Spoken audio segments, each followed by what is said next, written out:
کل کی بڑی خبر یہ تھی کہ حکومت کے 3 وزراء نے چیف الیکشن کمشنر اور الیکشن کمیشن کے باقی ارکان سے استعفے کا مطالبہ کیا، اور خیال یہی تھا کہ آج یہی خبر جو ہے اس پر بات ہوگی، مزید اس کا فالو اپ کیا جائے گا. لیکن آج اسلام آباد میں پاکستان ڈیموکریٹک موومنٹ کا اجلاس تھا، جس میں سابق صدر آصف علی زرداری صاحب کی ایک تقریر نے تلاطم برپا کر دیا ہے، اور پورے ملک میں یہ بحث ہو رہی ہے کہ کیا جو آنے والا لانگ مارچ ہے اس سے پہلے پی ڈی ایم برقرار رہے گی یا نہیں رہے گی. کہیں لانگ مارچ سے پہلے تو پی ڈی ایم نہیں ٹوٹ جائے گی. تقریر کے بعد آصف علی زرداری صاحب نے مریم نواز شریف صاحبہ سے معذرت بھی کر لیا، آپ نے یہ سنا ہوگا. لیکن لگ یہ رہا ہے کہ مولانا فضل الرحمان صاحب جو ہیں وہ اس مرتبہ پیپلز پارٹی کو یہ کہہ رہے ہیں کہ جب اکثریتی پارٹیاں جو ہیں پی ڈی ایم کی وہ چاہتی ہیں کہ اسمبلیوں سے استعفے دیے جائیں تو آپ بھی جمہوری طرز عمل کا مظاہرہ کریں. یہ جو صورتحال ہے اس میں جو اپوزیشن کے اندر ایک بڑا اختلاف سامنے آیا ہے، اس کا وزیر اعظم عمران خان صاحب کیا فائدہ اٹھا سکتے ہیں، اور کیا اب پی ڈی ایم حکومت کے لیے کوئی خطرہ نہیں رہی، اور حکومت جو ہے اس کے لیے اب الیکشن کمیشن بھی کوئی مسئلہ نہیں رہے گا. اس پر آج ہم بات کریں گے. ہمارے ساتھ موجود ہیں جناب فرق حبیب صاحب، پاکستان تحریک انصاف کے رکن قومی اسمبلی ہیں اور پارلیمانی سیکرٹری ہیں. نومنتخب سینیٹر اعظم نذیر تارڑ صاحب ہمیں جوائن کریں گے لاہور سے، اور پیپلز پارٹی کے رکن قومی اسمبلی ناز بلوچ صاحبہ ہمیں جوائن کریں گی کراچی سے. اور جو الیکشن کمیشن آف پاکستان کا معاملہ ہے اس پر آج ہم بات کریں گے جناب کنور دلشاد صاحب سے، جو سابق سیکرٹری ہیں الیکشن کمیشن آف پاکستان کے. لیکن پہلے ذرا بات ہو جائے جو آج پی ڈی ایم کا اجلاس ہے اس کے حوالے سے.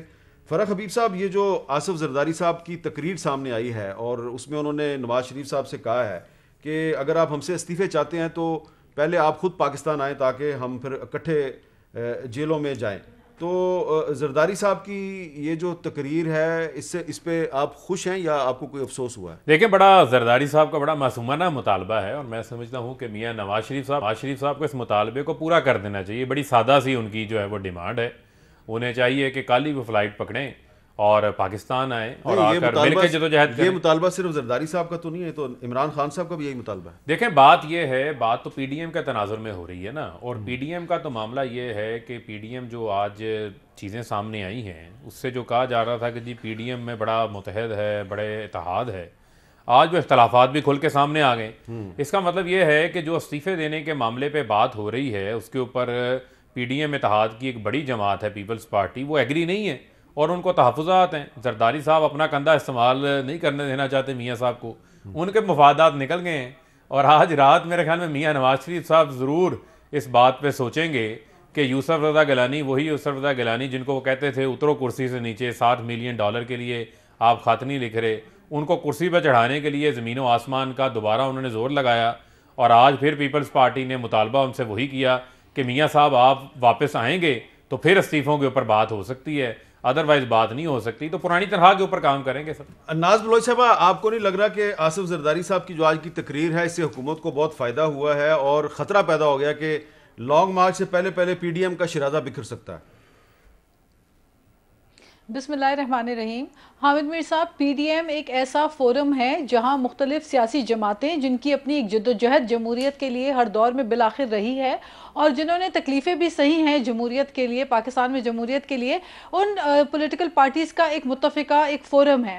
اور آپ کو میں یہ بھی ساتھ میں بتاتی چلوں، چونکہ آپ کی اپنی ایک بڑی گہری نظر ہے ہمیں پاکستان کی سیاست کے اوپر اور تاریخ کے اوپر، تو دیکھیں پاکستان پیپلز پارٹی کی جہاں تک بات آتی ہے تو پاکستان پیپلز پارٹی خود ایک یونیورسٹی کا درجہ رکھتی ہے، چاہے احتجاج ہو، چاہے جمہوریت ہو، چاہے جمہوریت کے لیے قربانیاں ہوں، چاہے قانون سازی ہو، چاہے جتنی بھی سٹرگل ہو جمہوریت کے لیے. اسی طرح پی ایم ایل این کے پاس بھی یہ بیگیج ہے کہ ان کے پاس بھی وہ 3 دفعہ کے وزیر اعظم رہے اور سیاسی سمجھ بوجھ رکھنے والی پولیٹیکل پارٹی، اور تمام پولیٹیکل پارٹیز کا اپنا ان کی ایک سٹرگل ہے. تو پی ڈی ایم جو ہے اس کے اندر چیزیں افہام و تفہیم کے ساتھ طے ہوتی ہیں. الگ الگ پولیٹیکل پارٹیز کی الگ الگ سوچ ضرور ہو سکتی ہے، لیکن فیصلہ وہ ہوتا ہے جو کہ متفقہ فیصلہ ہو. تو حکومت جو ہے وہ اپنی خوش فہمی سے باہر نکلے، کیونکہ بہرحال یہ پی ڈی ایم کا آپ اتفاق ہی دیکھیں کہ ضمنی انتخابات میں جہاں پہ پی ڈی ایم کی کچھ سیاسی جماعت جو ہے اس کے اختلاف رکھتے تھے، لیکن پی ڈی ایم نے جب اتفاق کیا اور ضمنی انتخابات میں حصہ لیا تو آپ نے دیکھا کہ حکومت کی ناکامی چاروں صوبوں میں سامنے آئی اور پی ڈی ایم کی فتح ہوئی. اسی طرح سینٹ کے الیکشن جب ہوئے تو اس میں یوسف رضا گیلانی صاحب کو فتح جو ہے وہ ملی، یہ بھی پی ڈی ایم کی کامیابی ہے. لیکن تو ہمیشہ افہام و تفہیم کا جو راستہ ہے وہ ناز بلوچ صاحبہ، اب تو پیپلز پیپلز پارٹی چاہتی ہے کہ یوسف رضا گیلانی صاحب کو سینٹ میں اپوزیشن لیڈر بنایا جائے، لیکن مسلم لیگ نون کہتی ہے کہ نہیں، اپوزیشن لیڈر ہمارا بنے گا. تو اس پہ اعظم نذیر تارڑ صاحب، آپ مسلم لیگ نون کے نومنتخب سینیٹر ہیں، اور ہمیں پتہ چلا ہے کہ مسلم لیگ نون کی جو لیڈرشپ ہے وہ آپ کو نیا لیڈر آف دی اپوزیشن بنانا چاہتی ہے سینٹ میں، اور پیپلز پارٹی اس پر نہیں مان رہی. تو کیا یہ مسئلہ حل ہونے کا کوئی امکان ہے؟ جی بالکل حل ہونا چاہیے. مجھے بھی آپ ہی سے پتہ چل رہا ہے. ظاہر ہے یہ چیزیں اب ہم سے پہلے آپ لوگوں تک پہنچتی ہیں اور یہ اچھی بات ہے، خبر میں تیزی آنی چاہیے. میں تو ناز بلوچ صاحبہ سے پوری طرح متفق ہوں کہ جو جمہوری رویہ ہے اس میں اختلاف رائے ہی جوڑتی ہے جمہوریت کے جو بندھن ہوتے ہیں اور جو لوگوں کو ایک دوسرے سے جوڑے رکھتی ہے. پی ڈی ایم انشاءاللہ العزیز اسی طرح قائم رہے گا، کیونکہ پی ڈی ایم کہیں سے ڈکٹیشن نہیں لیتا. پی ڈی ایم میں اختلاف رائے ہی اس کا حسن ہے، اور میں تو بطور ایک اسٹوڈنٹ، پالیٹکس کے اسٹوڈنٹ کے سمجھتا ہوں کہ اختلاف ہی جمہوریت کا اصل حسن ہے، اور کھل کے بات ہونی چاہیے، اور جو آپ کی رائے ہے آپ کو شیئر کرنی چاہیے، اور اس کے بعد مل بیٹھ کے جو ایک بہتر راہ عمل ہے وہ مرتب کرنا چاہیے. ٹھیک ہے. مجھے قوی یقین ہے کہ جس طرح آپ نے کہا کہ تھوڑا سا وہ اس بات کے اوپر گفتگو ہوئی، اور پھر اس کے بعد آصف علی زرداری صاحب نے انہوں نے مریم بی بی سے کہا کہ نہیں آپ مجھے بیٹیوں کی طرح ہیں، اور اگر میری کوئی بات آپ کو بری لگی ہے تو میں معذرت چاہتا ہوں، اور انہوں نے بھی وہی جیسچر دیا، تو باقی معاملات بھی ایسے ہی حل ہو جائیں گے. یہ کوئی ایسی سنگین صورتحال نہیں ہے، اور میرے خیال میں حکومتی حلقوں کو اس پہ زیادہ خوش نہیں ہونا چاہیے. ویسے بھی میں سمجھتا ہوں کہ جس طرح کے وہ ڈیسیجنز لے رہے ہیں انہیں کسی اتحاد کی، کسی اپوزیشن کی ضرورت نہیں ہے. ان کے لیے مشکلات پیدا کرنا اپنے لیے ہی کافی ہے.